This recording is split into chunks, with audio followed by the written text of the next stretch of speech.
Hi there, I'm Sharon Winsmith, a tax attorney, active investor, and your go-to resource for proven investment and tax planning strategies.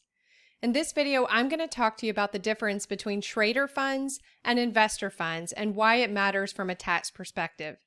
So to start with, I want to explain that trader funds and investor funds are basically different types of investment funds that you can invest in. If you're an investor in a fund, if it's a private equity fund, a venture capital fund, a hedge fund, you need to understand if you are investing in what's called a trader fund or if you are investing in what's called an investor fund. The difference is going to be substantial as far as the tax treatment of the income that you receive from that investment.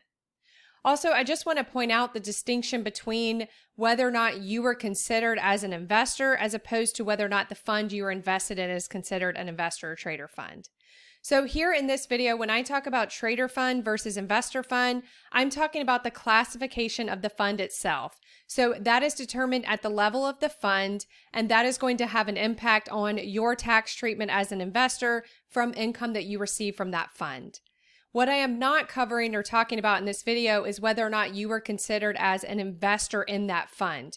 You are always going to be an investor when you're a limited partner in a fund, regardless of the type of investment fund that it is. So even if you are a limited partner in a trader fund, you are still considered an investor in that fund.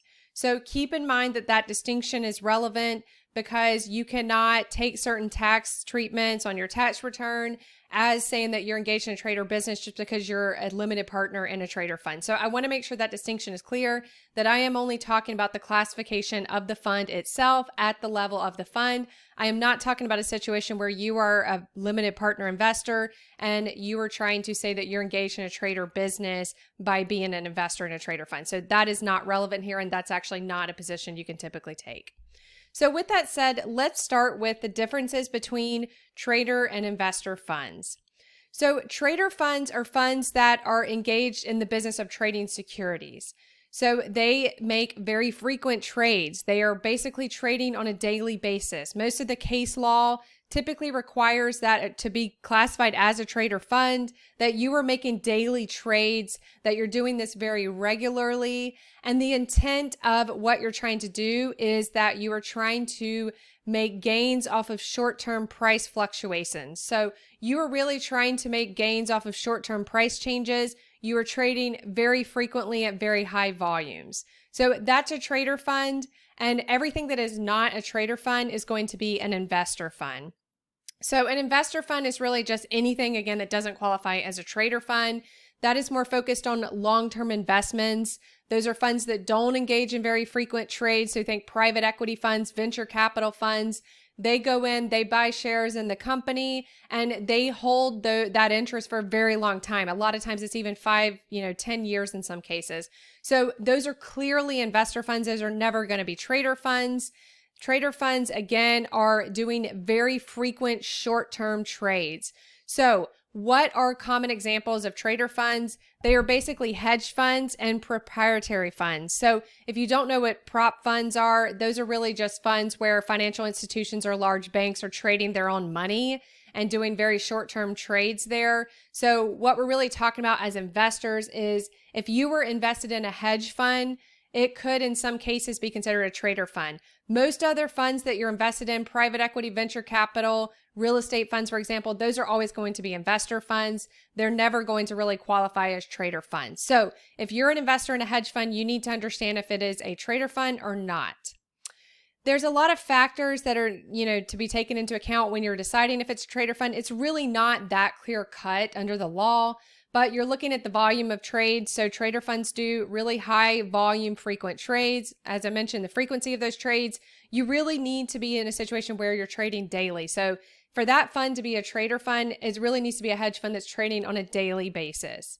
The average holding period of investments needs to be very short term. When you look at all the investments that fund holds, the average holding period needs to be extremely short term for that to be a trader fund. Also, the nature of income derived. Is it short-term capital gains? Is it ordinary income? What are you trading? That type of thing is going to also have an influence on whether or not it's likely to be considered a trader fund. The regularity of transactions is very obvious at this point. You want to see daily transactions happening within that fund, and also the investor intent. So what is the intent of the fund? Is it intended to hold for the long term and make gains on long-term appreciation in that asset? Or is it intended to basically profit off of short-term price changes? So if you are trying to just profit off of, short-term fluctuations in the market, whatever you're investing in, that is going to look more like a trader fund. So I want to point out that in most cases, most hedge funds are actually not trader funds. Yes, hedge funds by their nature usually do very frequent trades, a lot of short-term capital gains in hedge funds, a lot of ordinary income. They invest in a lot of different types of assets. And in a lot of cases, they are actually trying to profit off of short-term price changes. However, keep in mind that most hedge funds are not trader funds and do not have that trader fund classification. So now that we know what a trader fund is as opposed to an investor fund, let's talk about why it matters. So here in this video, it really matters because the tax treatment of the income that you're going to earn from that fund is very different depending on the classification. There are other differences that I'm not going to cover, like regulatory differences that apply to the different types of funds. But for purposes of this video, I am talking about the tax treatment of income you earn as an investor in a trader fund, as opposed to the tax treatment of income you earn as an investor in an investor fund. So just really quickly running through this, the difference is that with a trader fund, your income's going to be ordinary income. It's going to be taxed at ordinary income rate. So those are the highest rates under the tax laws. So that's not great, but you're doing very short-term trades. You're investing in securities that kick off ordinary income. If you are getting capital gain, it's short-term capital gain, which we know is taxed at ordinary income rate. So income treatment of what you're getting as an investor in a trader fund is that you're going to be taxed at those highest ordinary income rates. An investor in an investor fund is typically going to get capital gains. That should almost always be long-term capital gains, meaning that the asset was held by the fund for more than a year.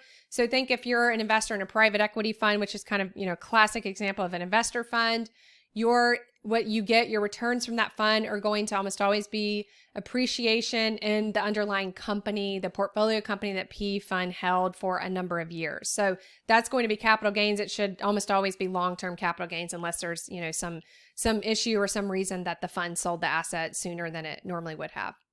So tax deductions are another thing that's really important here. This has become really relevant after the tax law changes, where if you haven't watched my video on deducting investment tax expenses, how now under current law, you cannot typically deduct investment fees. So if you're paying management fees to an investment fund, which is almost always the case, there's going to be management fees that you have to pay to the fund manager. Those are typically not deductible under current law. So check out my video where I explain that in more detail and walk you through how that works. And so you can see how bad that can be from a tax standpoint. But that is only the case with investor funds. There is an exception to that rule where if you're an investor in a trader fund, those expenses, those management fees that are paid to the fund manager actually are deductible at the fund level. So you are getting effectively a tax deduction for those expenses. So that's actually a great benefit and a reason why some funds that previously might not wanted to have been trader funds because of the ordinary income tax rates that apply are now more likely to want to be trader funds so that their investors can deduct those management fees. Also, just quickly, a few more tax benefits is that a trader fund can be set up in a way that is eligible for that 20% qualified business income deduction.